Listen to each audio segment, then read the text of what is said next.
Righto. Lockdown boredom again. So today we're going to have a chat about my new favourite toy. Not really, but it was pretty cool. This thing, Scan Gauge 2. I have to get on the other side. Scan Gauge 2, a scan tool which monitors information in from your ECU and puts on a little screen for you, and you can just change it to whatever you want to look at. So I'll give you a quick rundown on what I found. I was actually stuck in the car for 20 hours driving up to Cape Melville the other day, in between lockdowns. And I got the book out because I'd heard you could get all this wonderful information out of it. And my main concern was auto temperature and oil temperature. So I went looking, and I'll show you what I found. It was pretty cool. So first we'll turn it on.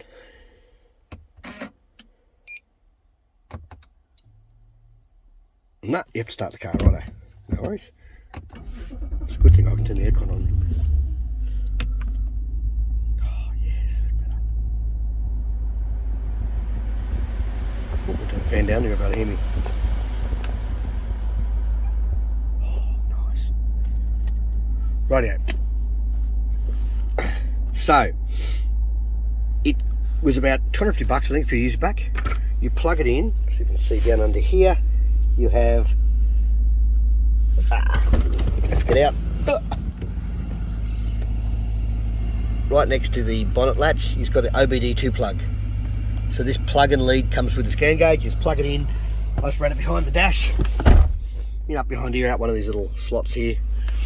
I'm a bit slack with my wiring. I've still got to fix that too. Anyway, and I've just velcroed it here because the velcro's worn out, needs changing now probably, but velcro's sort of handy. Rightio. Comes with this mint little book, which even I can understand, and I'm not real bright. Has great instructions in it, so I'm not going to go through all those because I'm sure you can all read. Right, now I went looking for information on these in the Y62 Patrol. That's the reason I thought I'd chuck the video up, because I found information on forums for the extra codes I needed to get information out of it that I wanted. But in short, you have a home button there. I leave it on gauges most of the time. Gauge, rightio, and that's the gauges I have it set up with. Now I can change all these gauges to whatever I want. I can make it so this one shows me ignition timing. Oh wow, lots of stuff. They're all closed loop map sensor. This has a lot of advantages, which I'll explain in a minute, but throttle position sensor, water, yeah, water temperature, engine water temperature, coolant temperature, 74. Now I've just started this up a minute ago. These were on 20 a minute ago. And so it's been running for a little while. But here's the good bit. So I'm going to leave that there, that won't matter. Right. You can set up to run whatever gauges you want that you don't have on your screen. So I've got engine oil temperature, and this one here is auto temperature. Now to set them up, they're not always in there. So if you flick through normally, flick through all the choices, you won't get them. To put them in there, I went searching on all the forums, could not find, as I said, enough information that was like, then one bloke goes, oh, you'd put this number in and that number didn't work. And so for this car, this is a Series 4 2018. So I reckon it'd work for Series 4 and 3 and probably 5, not sure. There might be other things around now that are better, but this was, say, for a couple $100, it was really good. So I've just gone back to the home screen, which is this one. I'm going to go more again. I've got mode here. Now I'm going to go up to mode, and I'm going to go scroll across from mode. I've got X gauge. Now these X gauges are where you can put the codes in for a new gauge you want to run. Now engine oil temperature, well, I think ATI is my first one, so we'll have a look. We'll go edit. Right out, and there's number 1. We'll go, okay, let's edit number 1 now. In fact, we'll go to 0. Right. Engine, so that's automatic transmission, so temperature. So we now go edit. Now as you're going through here, these are the numbers you need. These are the codes. There's 4, I think, things you put in for each one, plus a name. So that's the first one. For automatic transmission fluid temperature, you go to X gauge, go to number 0 or wherever you're going to put it. We're going to have it to 0 for this one. That's the number you put in for TXD. That's for RXF is the next one it'll ask you for. Now to put these in, you just use this button to scroll across for your numbers, and these ones here to go up and down to make the number the right one. Takes a little while, but I did it while we're driving, so I had heaps of time. Next one is RXD. Next one is MTH. Next one is the name. Okay, and I can hit save because it's already in there anyway. Save. Now, that's how you put that one in. Now, we'll go up to this button, we'll go across to 1. Might as well show you them both because it's the easiest way to find them rather than looking on forums. Right. So this is now engine oil temperature. So there's a number for TXD. RXF. You can obviously just pause this video and write these down or whatever, but it's easier than scrolling through the internet, I'll tell you. Through the interwebs. RXD. And MTH. Now these numbers are going to be spot on. In the forums you found they had a gap or they had a space or a 0 on the wrong end. Those didn't work. So these numbers exactly as they appear there work because they're working now. Name, okay, save, whatever. And then we'll go exit. And then we'll go home. We'll go back to gauges. And there they are working. Now, the reason they're handy. What's that dog barking at? The reason they're handy. Number one, that's 67. When that was only 28 or something. So I have to go see what the dog's barking at. I'll be back. Right, I'm back. Now the reason these are handy is before when this was only on an engine oil temperature of 32, that was already saying the car was up to temperature. So the car's not up to temperature, the coolant is up to temperature, but the oil wasn't. Now the oil has an operating range, so you might see your gauge says, oh, I'm at up half temperature, I can start, you know, revving the car a bit more now or putting the boot into it. Really you want the engine oil temperature up to normal operating spec. So there you go, that's actually a good thing to know. It takes quite a while for the engine oil to heat up, and you don't want to be flogging your car while it's low oil temperature, even though that gauge there says it's all good. Anyway, that's one.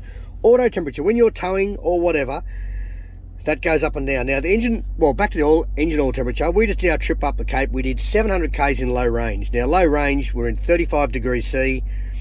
Just stop, start, low. It was just easier in low range, a lot of it, even though I'd do it in high because it's just easier on the car. With 35s on, you've got a big jump between the gears. So with the auto, up to 50 k's, you've already got 5 gears to choose from. So yeah, way more beneficial, especially in fuel consumption. So we worked out. So it's good to know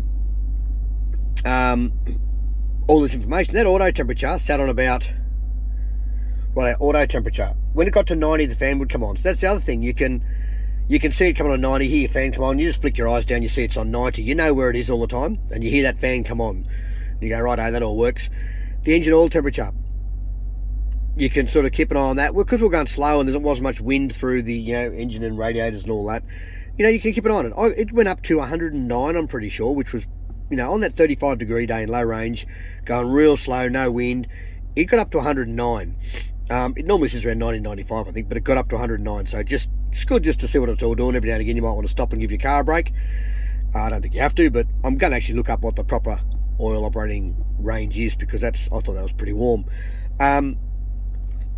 Any gauges you suss on the dash, you might think your water temperature gauge is not reading right. You can just watch it on here then, and you've got all these gauges to flick through. As we said, you can just flick through all different ones. The other advantage of flicking through all these different gauges is, say you've got a problem and your car won't go, and you might have, say you think your throttle pedal isn't working or whatever. You can go through here and it's got like TPS here somewhere. Or back there you can double check your voltage from your alternator, litres per hour, there you go, ignition timing. There's a lot of stuff on here that you can check. MAF sensor pressure, that'd be mass air pressure, manifold air pressure. Kilometers per hour, you can even check that. RPM, TPS, throttle position sensor. So you can put your throttle down and watch it go up and down. You go, oh no, that's not our problem. It has a lot of benefits. Now this little thing here too, you can also, with this, I won't go through it all. The book, I say the book has everything, so I'm not going to go through it all.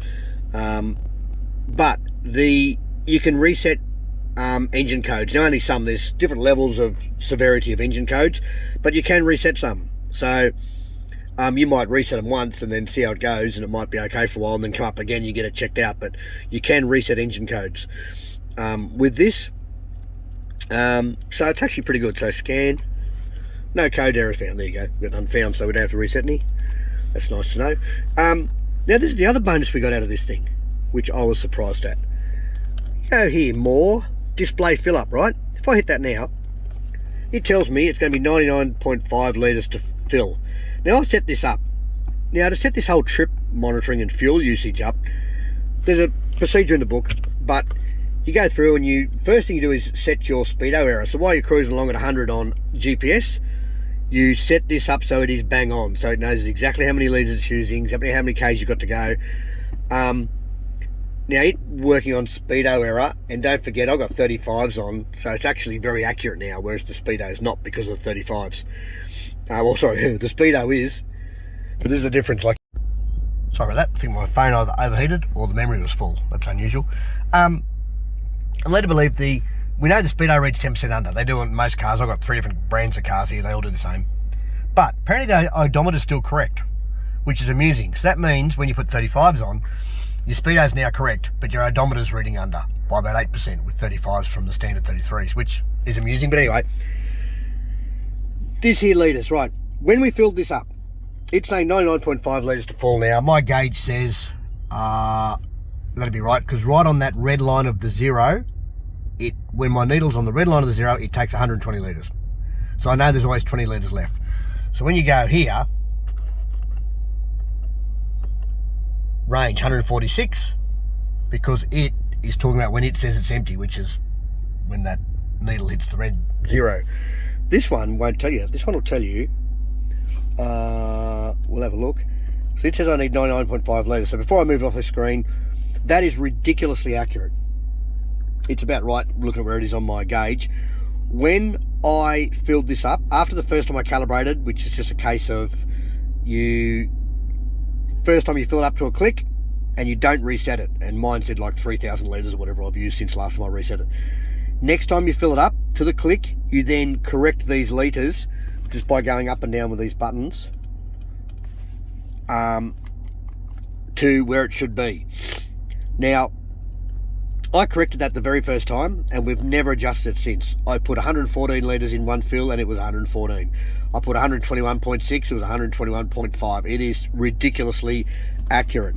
So, back to this front screen, it's worth setting that up. Same thing, it's all the book, it's easy to do. Now on this trip here, trip functions, trips. So it's saying 99.6 litres.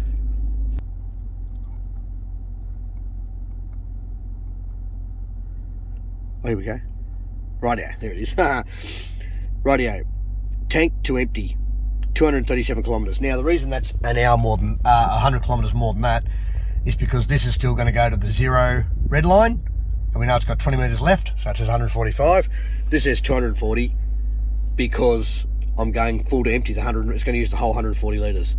So it's good to know that, even if you're not going to rely on it, it's good to know that when this gauge turns off, which it does sometimes, like 80k still to go, it'll just turn off and say, you know, flash up dash for range instead of actually giving you a figure. So this little instrument can be handy. As we've seen, you can see exactly how much fuel you got left. You can see, you can reset codes. You can now see engine oil temperature and auto temperature. And you can do basic diagnostics, like if your engine won't start and your map says your manifold air pressure is 0 or something like that. You know, there's all those sort of things you can do. So there you go. That's today's little chat. That is a good thing. Now, there's not probably more modern versions around now, whatever. I've had this for 2 years, so there's probably better versions about. But there's the figures. If you got one of these and you haven't set up like that, that's probably the way to set it up. It is a very good little gauge. I'm impressed. See ya.